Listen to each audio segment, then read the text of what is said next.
We're back. I'm here with Kathy Downey. She is part of the Country Lane Garden Club, and you are the president of the club? I am the president. Oh, that's exciting. It is exciting. Well, I know that there's a number of garden clubs in Chelmsford, and we've had, you know, a bunch of different clubs on. So they're all a little bit different, right? And they certainly have their segments. So tell us a little bit about it's the Country Lane Garden Club. Country Lane Garden Club, yep. And we are one of, I believe, 5 clubs in Chelmsford. You have a choice, you know, which one you want to join. We've been around since, I think we're celebrating almost our 45th anniversary. Oh my goodness, that's a long time. From 1974. So we do many things during the year. One of our biggest things that is coming up right now is our plant sale on May 18th, and it's at the Unitarian Church in the center of town, and it starts at 8:30 in the morning. That's kind of our big fundraiser for the year. We do many other things too, but we'll talk about that first, and we'll kind of go back to the club thing. Sure. Everyone brings plants from their gardens to this plant sale. We have them set up. The room is arranged by sunny, shady, partly sunny, and so you know exactly where to go for your particular yard. You know what type of sun tolerance you have your plants, and everybody digs them from their gardens, so you know that they're going to grow in yours because they come from the local source. We have all kinds of, most of them are perennials, but we also have one member that grows hanging tomato plants, tiny mini tomato plants, geraniums, scented geraniums. We have last year we had a specialty of air plants. This year we're going to go with succulents. So if that's something that kind of tweaks your fancy, we're going to have some of those. We have, again, we're bringing back our treasure trove. So if there's a little garden, anything that has to do with gardening that's not a plant, we're going to have a table for that. So we're going to bring that back this year. And what does this benefit? Why do we do this? We are the creator of the garden at the library, the one that sits around the front yard of the library where you go around the rotary there. Yeah. And it was put in approximately 14 years ago. And it's a historic garden. It's created at the time period that the library was created, and the design of the garden is relevant to the design of the building, the original building. Oh my goodness. Yeah, and so actually we just spent this past weekend getting it ready for spring, our spring cleanup, and probably one of the nicest things that happened, you know, as you're getting self grubby with, you know, dirt and wood chips and all of that, someone drove by, rolled down the windows and just yelled thank you, which is, you know, really, really nice. It makes all of it worthwhile. We also sponsor some flower arranging workshops at the senior center, and we also donate and help other gardening projects in the town. But as far as our club goes, we have meet from September to June. We have meetings that are on various garden topics, and they are open to the public. They are held usually at the library or the police station or the senior center. Any of those meetings are open to the public, and anyone's allowed to come whether you're part of the club or not. We then have our own social meetings where we have an herb dinner every year where we, you know, cook with, probably the nicest thing about our clubs, we are great cooks. Oh, everyone's a great cook in the club. And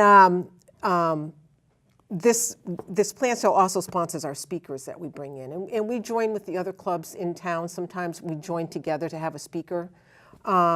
And that's, you know, we have about 23 members in our club. When do you guys typically meet? We meet on once a month. Mondays usually is our night. Sometimes we meet on Wednesdays if we're joining with another club. And it's usually the first or second Monday in the month. And I believe they are publicized in the local papers, so anybody can come to them. As I said, a couple months ago, we just had one on bluebirds, and I couldn't believe the number of people that came from the town to hear about the bluebirds, and the woman that does the bluebird trail here in Chelmsford, and all she does with it was wonderful. Bluebirds are an actual plant, or are A they bluebird's a bird. Oh, okay. I didn't It's know a if bird. like So we do, the you know, garden it's club, not- but yeah. Yeah, well, but it's all of nature. Okay. It's all interrelated, and so she has quite a program, and so we invited her to come, and birds are essential. They eat some of the bad insects, so you got to have you got to all work together with the garden thing. You can't have one thing without the other. So Yeah, it's interesting that you mentioned that, because it's like, you get these like bumblebees, and they're huge, and they're like roaming around. They look scary and menacing, but they're actually probably pretty helpful, right, to the plant process. They're very essential, because if you don't have those insects and those bees spreading the pollen, then you're not going to have plants, because you have to do the whole spreading the pollen thing, or else you don't get other plants. Yeah. That's just how it works. That's how nature works. So. Do you ever have new members come in with lots of questions on how to make things work? Oh, and, sure. What kind of, like, give me an example of, Oh, gosh. things that you've helped with, or kind of maybe, I don't know, how the club in general. Well, first of all, I maybe I should go back and just talk a little bit about the club, and maybe this will answer that question. Is that I joined about 14 or 15 years ago, and I have to say they're just really nice people, very helpful, many diverse, as far as, what people like to grow. Everybody has kind of their own thing. I'm really a vegetable gardener by nature.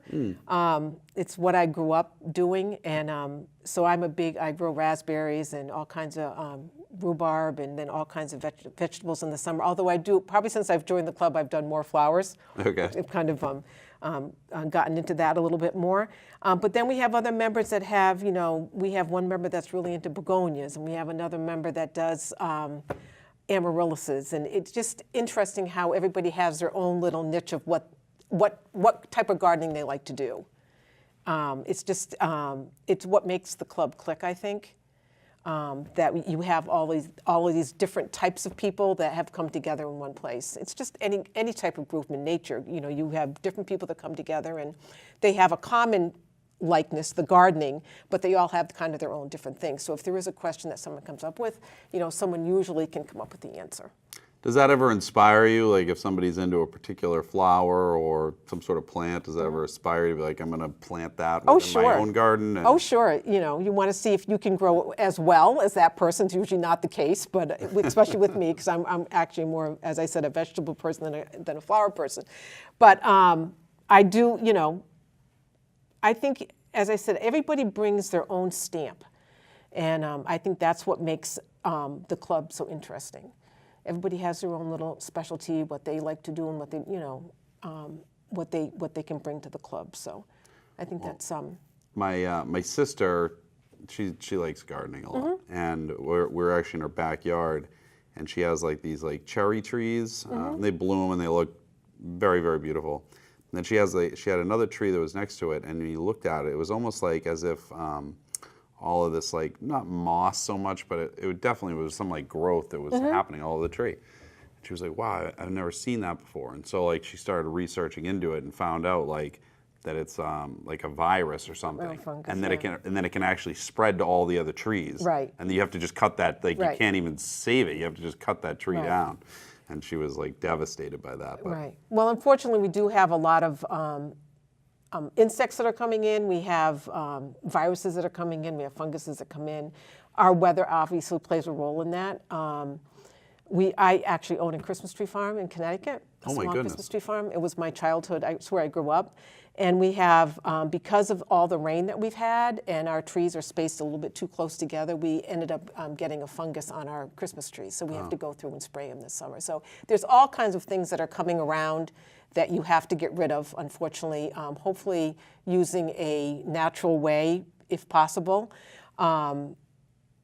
But some, and then we have different insects coming in that, they won't even let you transport firewood from state to state because of different insects that might be in the wood.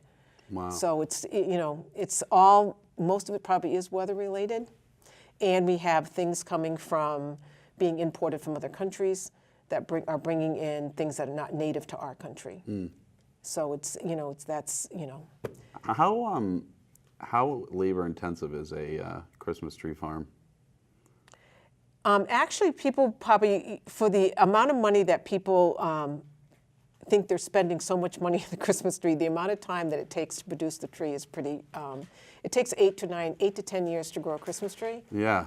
And you have to, in the summer, you mow lawn all the time. You mow the fields all the time to keep the grass down because that can cause things to grow and whatever. Yeah. You have to, so that's summer, that's your summer thing. In the spring, you have to do your spraying. We only grow one type of tree. It's a white spruce, and that is because we're in the watershed of a lake, and it uses the least amount of pesticides and fertilizer. Oh, wow. So we have to spray it with a dormant oil to keep a particular spruce gall off, spruce weevil or gall off of the trees. It's not supposedly toxic, and then again we'll have to spray with this pesticide for the fungus. We do have to do that, or else you're going to lose your trees. Right. We had to spray for gypsy moth last year too. So do you do it in a rotation then? Like how do you, because you got to cut down obviously a certain number of them, right? Right. How does that all work? Do you then go and root up all the stumps and everything after? Well, or? you try to cut them down so that when you're mowing, you don't hit them. Okay. You try to get them low enough. Lost so a few mower blades that way. Yeah, right. Or always jolted to reality. But it's just it's a very small operation. It's nothing compared to some of these big lots. But Yeah. it's so in the fall you have to go through and prune them all. Wow. And my son is running the farm, and he was taught by someone that we hired a number of years ago to come in and do them for us. And then he taught my son how to do it. So now he comes in and kind of advises Pete how to do it, and it goes really well. And we do have very well-trimmed trees. Pete's done a nice job on them. How many acres do you have a tree farm? It started out, the original lot was 3 acres, and that's with the house on it, and a garden. So half of that maybe is trees. Okay. And then we bought some additional land next to it, and we probably have a 2-acre field out on that other piece of land. Okay. But So, but people don't like to walk too far from the car, so No. we have found. Oh, do you let people cut down their own? Oh, yeah, or? so cut your own. Oh, wow, that's super cool. Cut your own, yep. That was actually my grandmother's vision. She wanted to have a tree farm. Yep. Yeah, she was. It's interesting, and then we have a big garden, and we're trying to figure out how we want to diversify, and maybe in the summer do something else. So Yeah. it's interesting. Do you find it challenging to grow certain plants, whether it be edible plants or flowers or things here locally, just because of our soils, or?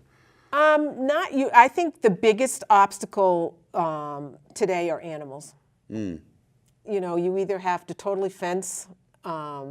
And even those rabbits, they can get in anywhere, it seems like. I have rabbits that have literally dug a hole down to my... So one day I go in my basement, I've got this water that starts puddling up, and I can't figure out, I've never even had water in that section. Right. I go outside, and they've dug a hole down, probably 20 feet from my... I don't know, it's got to be Right. a huge nest or something. I got bunnies everywhere. Right. So And I don't know what happened to the food chain, why all of a sudden we got bunnies, because we didn't have bunnies for a long time, and then all of a sudden we got bunnies back, so I don't know what happened to the food chain. There's something, there's always something that eats the thing below them. Yeah. And groundhogs, I think, are bad too. They can just decimate a whole garden in a second. So that's I think the biggest dilemma of growing anything, of trying to figure out what to grow without being attacked by animals. Now, do you do seasonal things too, or you have to plant them at certain times, or?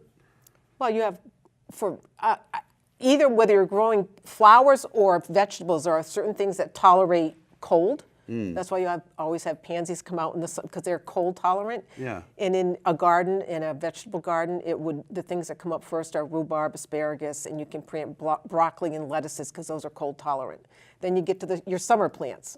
When you have your typical daisies, black-eyed Susans, cosmos, all of those are more summer plants, and in a vegetable garden it would be your tomatoes and your peppers and your eggplant and that type of thing. And do you actually plan out on your calendar though? This is the week I'm going to plant these particular, or do you kind of have a window of time? You have a window of time. Okay. You have a window of time, but you do. I mean, if you're a gardener, you start looking at when can I plant? Yeah. The catalogs come in January. Actually, now they're starting to come in December. They used to come in January. Now they come with the Christmas catalogs. But you start looking like, what am I going to plant this year? You just get itchy to have your hands in the soil and stuff. So every year I want to plant pumpkins. I have not done it yet, but I'm like, this is going to be the year I'm going to do it. do you want to grow the big pumpkins or just pumpkins? I don't know. I got little kids, so like they like to decorate them and stuff, and I figured, let's just plant a bunch of pumpkins. I got plenty of land. I can, make it all but you work. have to have land that they can, because they grow on vines. So you have to have, your plant's going to be here, but your vines are going to be all the way over there. So you have to make sure you plan for that. That you don't plant something on top of them when they get intertwined. So they need space. Okay. They need a lot of space. And they need a lot of water, because that pumpkin gets bigger because it's sucking up the water. Now, do you have to water it yourself, or is rain enough, or? Well, I think it depends on how much rain we get per week. I would probably say you'd have to water it probably without the rain. You'd have to give it some water, and it probably likes a lot of compost or really rich. I'm trying not to say manure, but that type of stuff. Nutrients. Nutrients. Well, we only have a minute left. We appreciate you coming on. When is the plant sale again? The plant sale is May 18th. It's at the Unitarian Church at 8:30, and there are people waiting at the door, and our plants, I would come early as you can in the morning, but we do go to 12 o'clock, so hopefully everybody will come down and join us. Perfect. Well, we appreciate you coming on, and we'll have you on again soon. Thank you.